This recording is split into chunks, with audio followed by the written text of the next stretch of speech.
Hey everyone, it's Brad and Josh here, and we welcome you back, or for the first time, to We'll Bring the Popcorn, your favorite film and TV podcast. And so I want to take us into our first review of the show, which is Nobody 2, which Josh jinxed us last week that he talked about how we've been lucky the last few movies we've gone to, we haven't had any people talking, and we had it this time. We had a group of older gentlemen behind us who were just screaming and hooping and hollering. All I could think of while he's screaming is Scary Movie, where they're dealing with someone talking and screaming and yelling and hooping and hollering in the theater. I'm like, oh, is this guy going to do it the whole film? He did it the whole film. Yeah, great. Thanks for bringing that up right out of the gate. But I had to hit him with that because he jinxed us. Come on. I did. It's all my fault. Like that was just, it took away a little bit from the experience for sure. Yeah, because it's hard to focus when you have a guy screaming in your ear. Yeah. Oh, I know that. I knew that was going to happen. Oh, yeah, I knew that. Oh, no. I'm like, dude, like, you can have reactions and be excited about something with it. Because, I mean, his level was not a normal or a whisper. It was screaming at the top of his lungs through there. Yeah, it was very annoying. But that aside, let's jump into Nobody 2 here. So this does pick up not too long after Nobody 1. So, of course, in Nobody 1, we had Hutch, who's kind of just working a mundane job every day, trying to put his past behind him. But then when a robbery happens that takes his daughter's bracelet or necklace and everything, he goes back on revenge, which gets him tied up with the Russians and kind of brings his past back to him. And we kind of see that in Nobody 2, those events of Nobody 1 had consequences because he's having to do more of the violent work because he burned all the Russians' money and did all that to him in the first film. So yeah, he's on the hook now. So he's day and night all the time out there doing these violent acts to take people out because he's got like a $30 million debt he apparently has to pay back. But enough comes enough, and he and his wife decide we need a vacation. We've got to get out. We've got to leave here. And that's kind of the premise of the rest of the movie. Like it does stick to a lot of the same beats that the first one has, a lot of the same structure of where, all right, we'll introduce where we are now. We're going to set up the kicker here. Then we'll go through with our setup of the rest of it. Like, I had fun with it, with the action sequence and stuff, but both of these are very thin on a overarching kind of story and narrative. Like it's just Bob Odenkirk beating people up, which is fun. It's in ways that's all you need, but it didn't really, to me, expand on anything with the characters other than just taking them on another adventure. This franchise seems to have found its formula and have stuck to it almost to a T, right? Mm-hmm. So it is very formulaic the way this movie is laid out, but it works for it. I think it works for it. Like, Bob Odenkirk is an incredible actor, incredibly talented. Loved him in, Breaking Bad and Better Call Saul. And, he's been in so many things over the years that he really hasn't taken on this kind of like action hero-y kind of stuff that, for whatever reason, I was expecting not to like the original one at all. And I had a lot of fun with it. Like, it was just silly and over the top. And for the love of God, man, when your trash is out, set it out the night before. Don't try to set it out first thing in the morning. You're going to fail 10 times out of 10. But that's neither here nor there. But they definitely found a formula that works, and they kind of stuck to it in this one. And it's feels very much like a faithful follow-on continuation of the first film, which as a sequel, I kind of appreciate. It's like, okay, this is where he's at a few months down the line, perhaps, or maybe a year or so down the line from one of this last film, because the last film came out, 2022, 23? It's been like 3-4 years. Yeah, it's been like 2 or 3, maybe 4 years since the original came out. I'm missing my date on it, but this is very much a continuation on of that story. You get the original family. The whole cast is back here. You have Christopher Lloyd as, Hutch's dad, who's... I do have to say I love seeing him doing a crazy over-the-top character like this. I love it so much. And then you've got Reza from the Wu-Tang Clan is back as his brother that, is obviously his adopted brother, but, playing his brother in the movie, that was a ton of fun as well. And you get them on this journey to this vacation where he needs a break from all of the violent stuff like you talked about. So they go back to a place that he and his brother went with their dad. And this looks like the most rundown, rinky-dink, over-the-top, goofy infomercial for this place. And they go there, and it's just this kind of what you expect it to be, a kind of outdated family park. Everything's broken down. Nothing's working. This old water park / carnival type setting or whatever.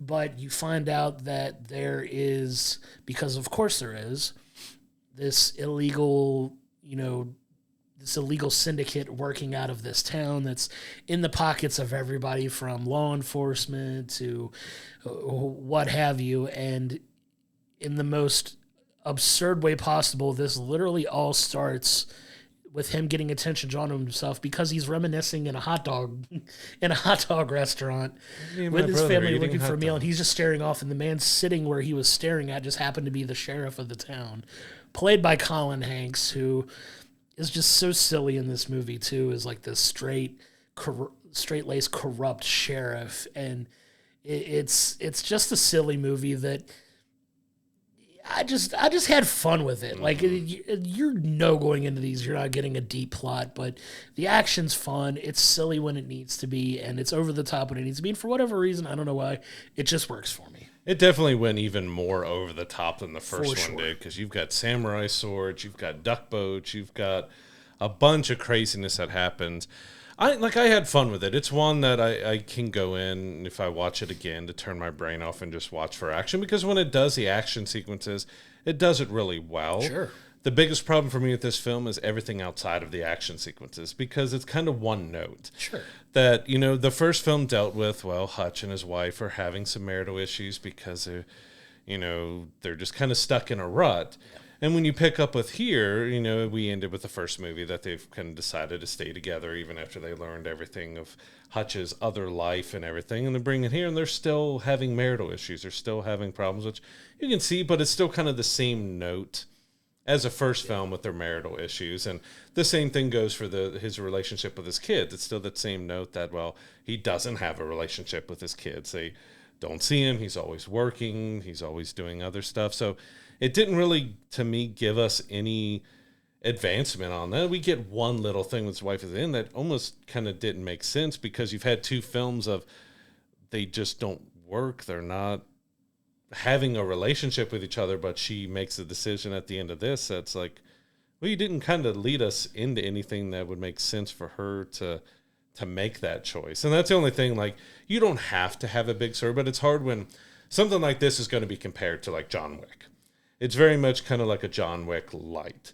The first Nobody, Bob Odenkirk's an action star now, and you can get that, and you kind of lose that surprise a little bit in this one because you already have it, because it's very much that he's just doing the exact same stuff. Even some of the action sequences, especially the final action sequence, even though it's more over the top, it's structured. This film is structured almost the entire way that the first one was. So there's not a whole lot of surprises or new stuff with it. You do get some of the way people are dispatched is a little surprising, especially with what his brother does towards the end of stuff. You also get Sharon Stone coming in as a secondary villain in this movie that's just wildly over the top, and she catches somebody cheating at her casino, which looked like it was a hallway of a mansion. Mm-hmm. And it was just that one table, and they found a guy cheating, and then they revealed that there was two other people with him helping him. So let's kill the 40 other people that are in the room with him. It goes that absurd and over the top with it. So it has that little bit where you're trying to connect to the family and connect to what they're doing, and then it just goes absurdly over the top. Yeah. Like you said, it's a very cut by numbers formula for this film, where it's, families having issues, something happens to the family that sets off this violent outburst from, Bob Odenkirk's character, and it gets him involved and mixed in with the wrong people at the wrong time. That's literally the entire formulaic layout for this. And guess what? If they do another one, which there's talks of doing a potential, I believe, 2 more films, if you believe what Bob Odenkirk had to say, that there could be potentially 4 films in this franchise, guess what part 3 is going to be? It's going to be the family trying to get back to some sense of normalcy. Something happens to one of the kids that sets him off down a rampage. He's going to get mixed in with the wrong people. It works. You know what this is? It's not necessarily John Wick. It's a Jason Statham movie. Kind of, yeah. It's kind of that same action. It's a very cut by numbers action type of film, and it works. It works for it. It's entertaining. You don't go into these movies looking for a deep plot. You just go in to see action done well with some humor mixed in. You're gonna get your over the top cartoonish villain. You had it in 1, you have it in 2, you're gonna have it in 3 and probably 4 when it gets there. Like it's very much in that mold, and if this is this is your thing, it's the movie for you. And I had a blast watching it. Screaming idiot behind us, notwithstanding, it was still a fun movie. I would love to go see it without that guy in my ear the entire time just reacting to everything that happens. The sequences are cool and fun, don't get me wrong, but the action sequences are a lot of fun to watch. It works. It's so silly and over the top, and Bob Odenkirk did a phenomenal job of, working on this. I don't know how much of this stuff he was doing himself. There's stuff that's very obvious that he has a stunt double working, but I wonder how much physical activity he had in this, because it looked very well done. I was very impressed with these, not only the first one, but the second one following up, that, he makes it look as amazing as it does. And this is the guy I was never expecting to be an action star, but 2 movies in, it works.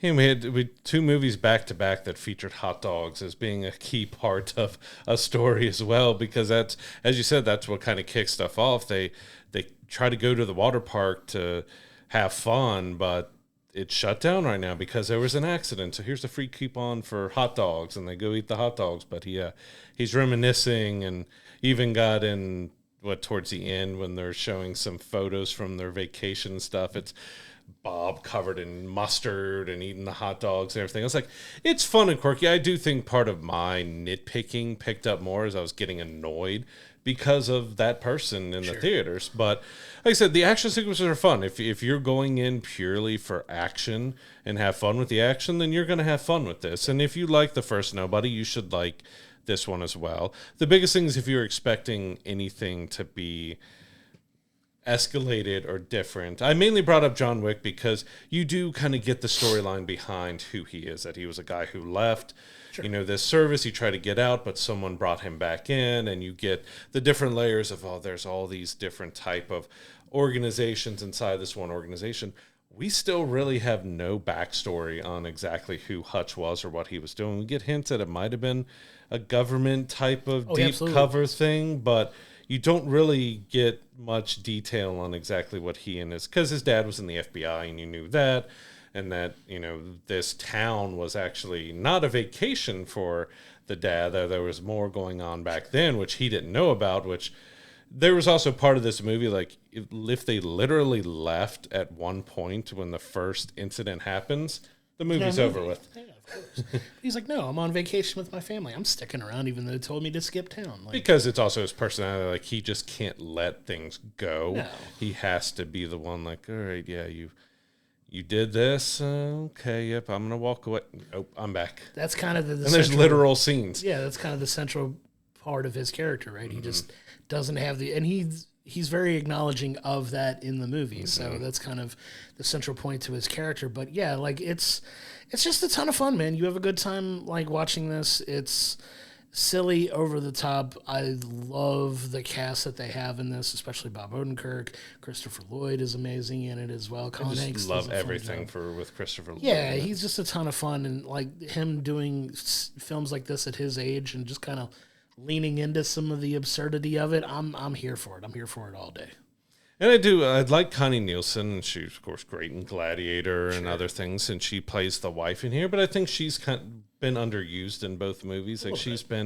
She's a great actress, but she's kind of been flat as well because it's all about Hutch. It's not about her as much. You get to see a little bit more in here with her, but it's still kind of flat in one note with a lot of these characters. That's why I'm being a little more nitpicky, because I did enjoy the first Nobody and had a different surprise with Bob Odenkirk, and this one was just it's a sequel that's very much like the first one. You just change the villain and change the location, but everything else is pretty much the same.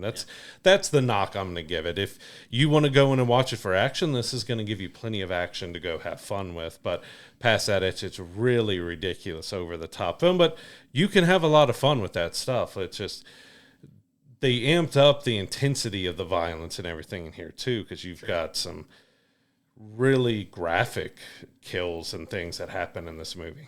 Yeah, very much over the top for sure. But in the end, Nobody 2 is a very formulaic, by the numbers, fun, entertaining action film. If you're a fan of Nobody 1, you're going to be a fan of Nobody 2. It has a lot of the same story beats, similar action, tons of over the top fun and, silliness and hijinks that we really like to have in some of these action films. You're not going to get a world-changing plot or some thought-provoking script here. Like, this is very much a get in, punch the bad guys, win the day, kind of get out, and everybody's kind of happy in the end. For that reason, I'm gonna give it a 7. I'm gonna give it a solid 7, and it's the wellness with which they do the action pumps it up for me in this, because it's a lot of fun. Visually, they get very creative in the way they sequence their action scenes. Some of the fight scenes are fantastically done. The violence is ramped up to a little bit of an extent in this one that puts it on par with the first movie for me, and this is a very successful follow-up. For that reason, I'm giving it a 7. Like I said, you have to deduct points for not having a groundbreaking plot. Some of the characters don't get that much development in this, but if you're a fan of the first one, you're absolutely going to enjoy the second one as well.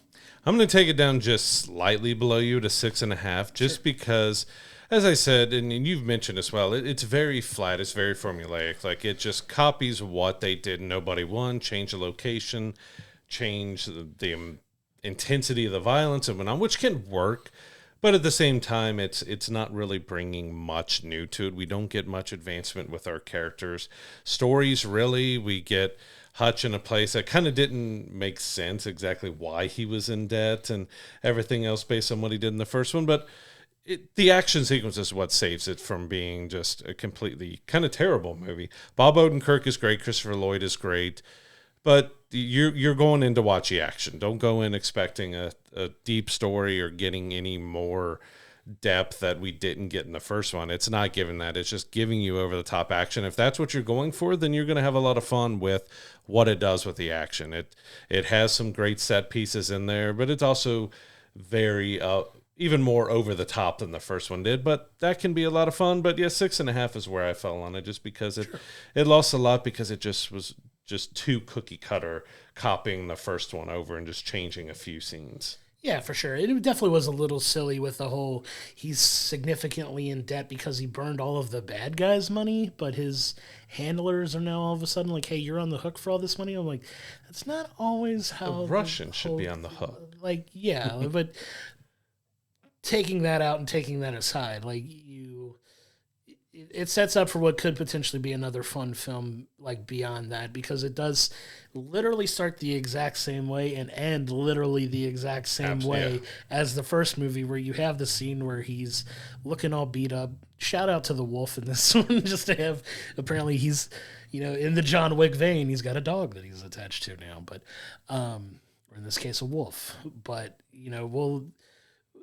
it very much starts and ends literally the exact same way as the first one, which I had a little bit of laugh about. I'm like, okay, they're going for consistency here. There's a theme, there's a pattern, there's a formula, and they stuck to it to a T, which, if you're not looking for a ton of advancement, this is what you're going to get out of it. And I appreciated the similarities at the same time. Like, it's like, okay, this is what a Nobody film is going to look like, and they've established that over 2.